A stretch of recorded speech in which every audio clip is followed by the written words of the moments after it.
It's been 3 years since the first video I ever uploaded to this channel. It was a challenge I set for myself. I wanted to complete at least one game for every character on the Super Smash Bros. Ultimate roster. As someone who spent basically their entire life playing Nintendo games, I had, of course, already played a lot of these series. All of the Pokemons and Zeldas were accounted for, most of the Mario games, and the other popular stuff I had beaten in the past. But there were still many of those more obscure characters whose games I'd yet to complete. Back on that day, 3 years ago, when I decided to take this challenge on, I compiled a spreadsheet to see exactly how many characters were left, and how many games I had to finish to complete my goal. When I looked at the final results, I was surprised at how not even close I was. Once you factor in a few extra games from the DLC characters that hadn't come out yet at the time I started, the total ended up being 37 games. And looking at estimated completion times for all of them, that ended up being about 723 total hours of gameplay. So this wouldn't be the quickest process. It was something I was meant to chip away at for several years to follow. And that I have.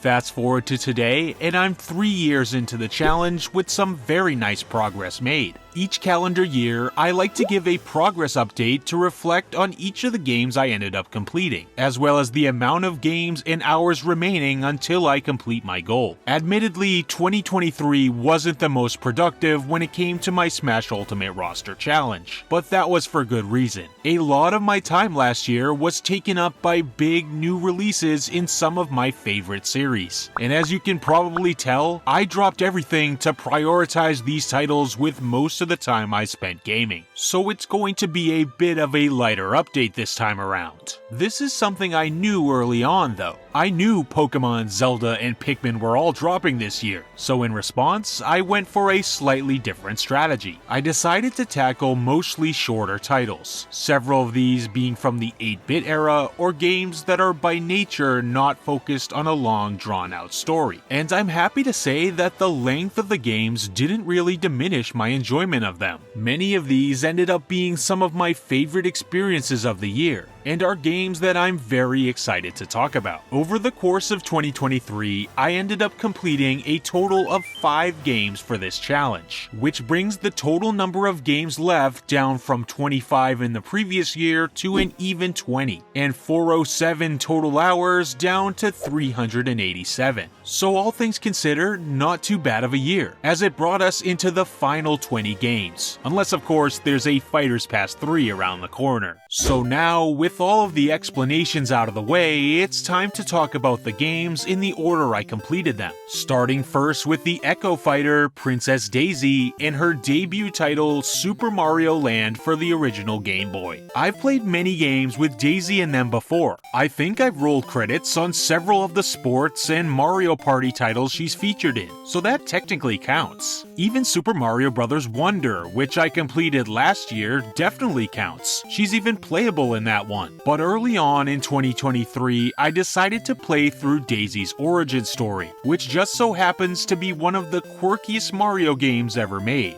It's actually the first game in a trilogy of Game Boy titles, and I'm excited to play the other two at a later date. But for the original Super Mario Land, I noticed right away it's not much to look at. It features very simple pixel art, all with that green Game Boy tinge. It's a far cry from some of Mario's more colorful adventures that would come later. Having never touched this game or either of its 2 follow-ups, I was pretty intrigued about what it had to offer, but part of me wasn't expecting much, due to the game's age and not so stunning appearance. Still, in the back of my mind I knew it was a Nintendo platformer, a Mario one at that, and one that seems to be loved by many. That's why I wasn't shocked when I ended up playing through the entire game in one sitting, and even decided to make a Let's Play video about it because I enjoyed it so much. I had a lot of fun seeing a side of the Mushroom Kingdom, Sarasa Land, that I had never experienced before. And this right here is probably the #1 most memorable aspect of Super Mario Land. The game is really weird compared to the traditional Mario titles. It features an alien invasion, real-world landmarks like the pyramids and Easter Island. Mario even shoots rubber balls instead of fireballs. How does that make any sense? And there are many design type things here which we haven't seen from the Mario franchise since, like these fun little gate platforming challenges at the end of each level, where we can choose to end the stage by simply walking in the bottom gate, or going for a bonus by completing a small, tricky bit of platforming to reach the one above. Bosses are also very unique for the Mario series. For example, the final boss was a rapid-fire airship shooting section.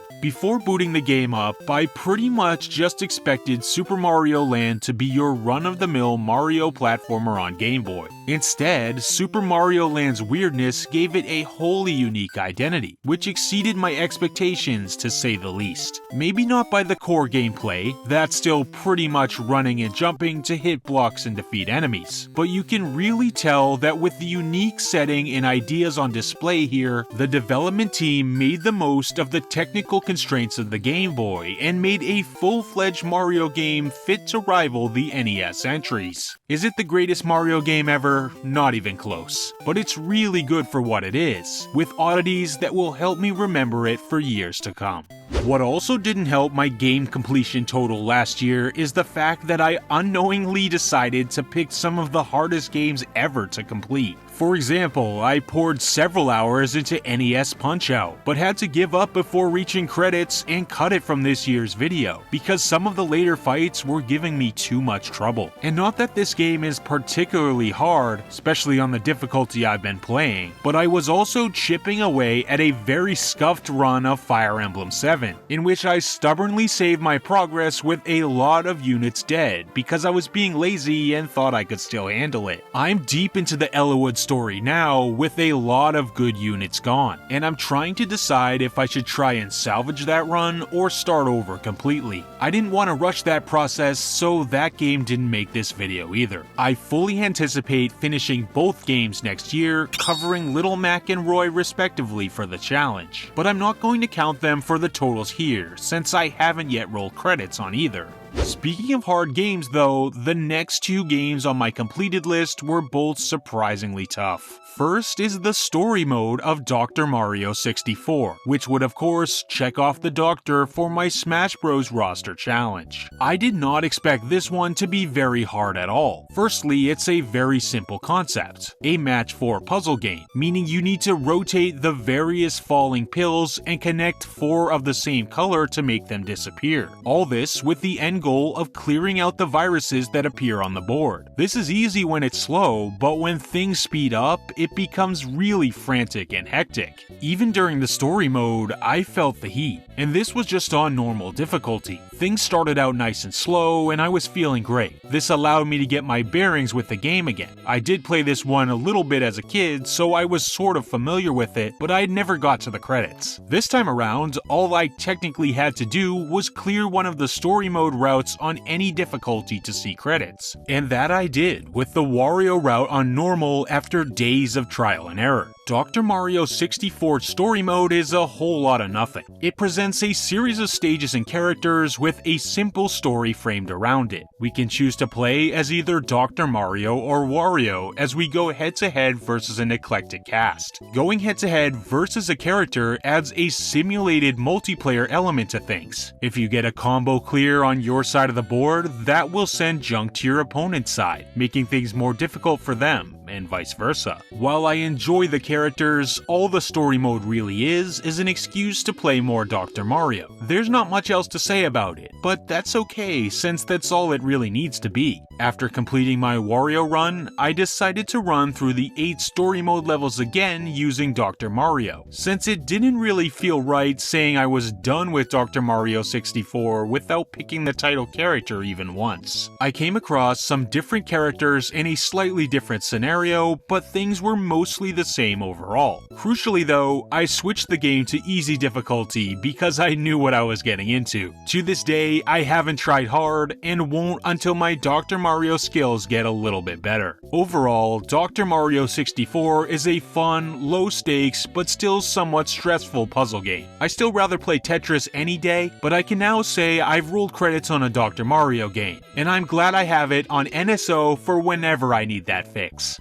The other super hard game I played last year was the original Mega Man game for NES. NES games are usually pretty tough, and this was no exception. I ended up buying Mega Man Legacy Collection, which contains the first 6 games in the series, a total bargain if you can get that on sale. Mega Man, based on its estimated completion time, is another game I thought would only take a couple of hours. But I should have known better, as this game ended up turning into a multiple-week affair, during which I tried my best to complete each of the 6 stages and defeat the Robot Masters. Even though it was a longer process than I was expecting, I need to say right now that I love this game. I'd say it's right up there with Super Mario and Castlevania as one of my favorite NES platformers. Like many games from this generation, the movement does feel slightly stiff and takes some time getting used to, but once you do, you really get a feel for it and you end up zipping around firing Mega Man's blaster and taking advantage of several unique abilities obtained by defeating each of the Robot Masters. Beating Gutsman will allow you to pick up and throw blocks just like he does in his own boss fight, while beating Iceman predictably will grant your blaster ice elemental powers when equipped. There are even secret power-ups found in some levels, like the Magnet Beam, which allows you to create temporary platforms, extremely helpful for some of the tougher platforming bits. And you'll likely need it because this game was tough. I was repeating sections dozens and dozens of times, mostly due to tricky platforming. It never felt cheap or unfair though, it was more so that very tight timing was required. So after enough repetition, I was able to learn things well enough and get good at many of the game's difficult sections. I felt a similar way about the game's various bosses. While there is a pretty wide degree of difficulty among them, some being fairly easy and some feeling impossible at first, it took quite a bit of repetition and experimentation to find out how to best avoid their attacks. And for bosses in particular, experimentation is key, because as you collect different abilities, you'll find that certain elements are more effective versus certain bosses. So having the right ability equipped can mean everything, and the right weapon can turn a long, grueling boss fight into an encounter that only lasts a couple seconds. The reason this game didn't take me the whole year to beat is because I was using the infinite save and load feature added to the Legacy Collection. This made it so I rarely had to worry about losing progress due to a game over. I admit it did feel a little cheap to be using that, but it did save me hours of repetition, and it gives me a greater respect for those who were able to beat the original version. Overall, Mega Man is fantastic. It's the first game in the series I've ever touched, and now I'm starting to understand why it's so popular. It has some nice looking art for the NES, great music in the levels, and a very enjoyable bit of challenge, especially when using save states to avoid playing stages over and over when you lose. It's a great game, and it makes me wonder why I've stayed away from the series for so long. I'm pumped that I have tons of future games to catch up on. And now owning the Legacy Collection, I can jump into the next 5 Mega Man games anytime I want. I also finished Kid Icarus Uprising last year, but the key word there is finished. For years, I had a really good save file for this game. I played a lot of it after picking it up for 3DS several years ago, but that entire time, I only got right up to the end of the game and never followed through on beating it. As a result, Pit, Dark Pit, and Palutena have been looming on my Smash Bros. Challenge spreadsheet ever since. I have this problem sometimes, and I recently learned that other people have it too. It's the habit of playing a game right up until the end and then stopping there without actually beating it. It's the weirdest thing. I've done it with games like Xenoblade Chronicles and Fire Emblem Awakening in the past. For some reason, I start prolonging the ending, and by the time I can convince myself to do the last chapter, something else grabs my attention and the game sits technically unfinished for years to come. When I thought to revisit Kid Icarus Uprising last year, I wasn't sure if I wanted to restart the game or simply play through the ending on that old file. To decide, I ended up watching a few videos about the game, and seeing that I remembered most of the story and how to play, I decided to redo the last 5 chapters, and finally complete the ending once and for all. In terms of scale and scope, Uprising is one of, if not the most impressive 3DS game. Everything from how many objects are on screen at one time, to how they move and react, and the art on display in these set pieces, it's hard to believe this was built from the ground up as a handheld experience. One of the more polarizing aspects of this game is the controls. Kid Icarus Uprising features one of the more unique control schemes I've ever seen, taking full advantage of the dual screen display and touchscreen on the 3DS. While Pit will move with the circle pad, the aiming reticle is controlled with the stylus on the touchscreen. This simulates the dual stick aiming you might expect from a console shooter, but it's even more precise, almost like using a pointer or mouse. Admittedly, this isn't the most comfortable setup, especially on the smaller 3DS models, as I remember a bit of awkwardness when I first played this game on my original launch 3DS, but at least in my case, I got used to it quickly. Soon the controls became very natural, and I was cruising through each of the stages, which can vary from auto-scrolling sky battles to free-moving on-foot sections, with many stages containing a bit of both. I've always felt the flight sections to feel a bit better control-wise than the on-foot segments, but both provide a good mix in gameplay style. Maybe the single best thing about Kid Icarus Uprising, however, is its presentation. It has phenomenal music, slick, decorative Sakurai signature menus that are pieces of art themselves, and the game is fully voice acted. Pit is far from a silent protagonist, as he constantly goes back and forth with the rest of the cast on the bottom screen during gameplay. The voices can be grating at times, but the charm ultimately wins out. This is really high quality voice acting, and there are many fourth wall breaking Nintendo references scattered throughout the dialogue, which is music to my ears. In many ways, Uprising feels representative of an era for Nintendo that I love so much. I'm a huge fan of this game, and I enjoyed coming back to it to finally wrap things up. It makes me even more hopeful that one day we'll be playing it in HD with dual stick or gyro controls on Switch. And last but not least, because this video is mostly older games, I decided to knock one newer title off the list. The character is Min Min, and the game I had never beaten is ARMS. I decided to completely skip ARMS back when it was released during the Switch launch year in 2017. Even still, I sorta watched the game from afar. Multiplayer games are not usually my thing. While I was drawn to the world and characters, and of course it being a new Nintendo IP, ultimately I ended up deciding to prioritize other things. I was probably knee-deep into Breath of the Wild at that time anyways. As a result, I never gave ARMS a fair shake. With Min Min now a DLC fighter in Smash Ultimate, that was the perfect excuse to find a copy of the game and give it a true playthrough. So during the last month or so, I played a good bit of ARMS. I'll say right away that my recent time with ARMS wasn't technically my first time playing. Nintendo held a game trial some years back, where the full downloadable game was available for free for one weekend. I tried it then and had a fairly good time with it, going through all the tutorials and some single player matches. But during that trial, I was never able to do well enough to see credits. To accomplish that, I needed to beat the ARMS Grand Prix at level 4 difficulty or higher. So for this challenge, that's what I decided to do right away. How hard could it be? Well, even though I'd been through the tutorials and a couple practice matches before, that might as well have been for nothing, because when I got in the ring this time, I had no idea what I was doing. Multiple days and a handful of hours later, I finally won all 10 rounds, defeated Headlock, and got that credit sequence. But for my skill level at the time, it was far from simple to do.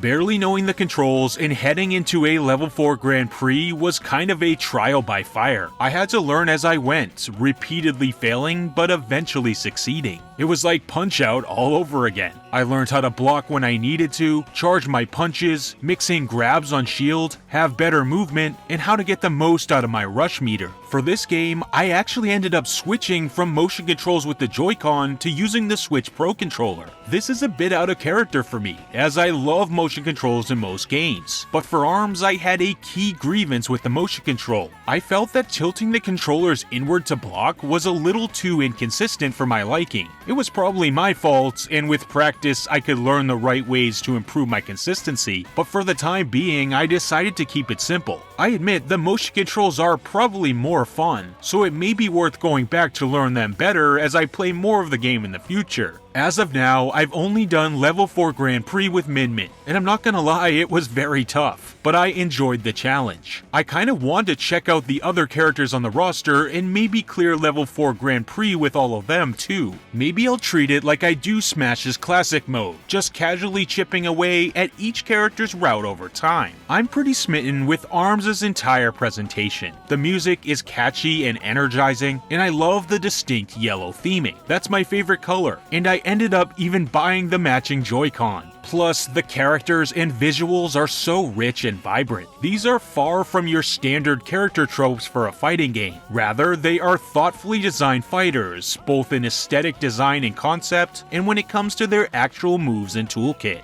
I know Min Min is pretty well known by now, but it's honestly a surprise the whole ARMS crew hasn't caught on more in popularity. Spending my time with them was one of the highlights of my year for sure. And with ARMS complete, that wraps up the progress I've made during the year 2023. With presumably a lighter release schedule for Nintendo this year, I should knock out a considerable chunk throughout 2024. And by the time early 2025 comes around, I know I'll have even more progress made on the challenge. I'm excited for another year of Nintendo to come, and I want to thank everyone who's made it this far into the video. Thanks for sticking around with me for another year of the channel. To end things off, as per tradition, I want to roll random to help me choose one of the new games I'll play next year. And according to this random Smash Bros character generator, it looks like I'll be completing and reviewing Fire Emblem Fates in 2024. Time to brush off the 3DS yet again.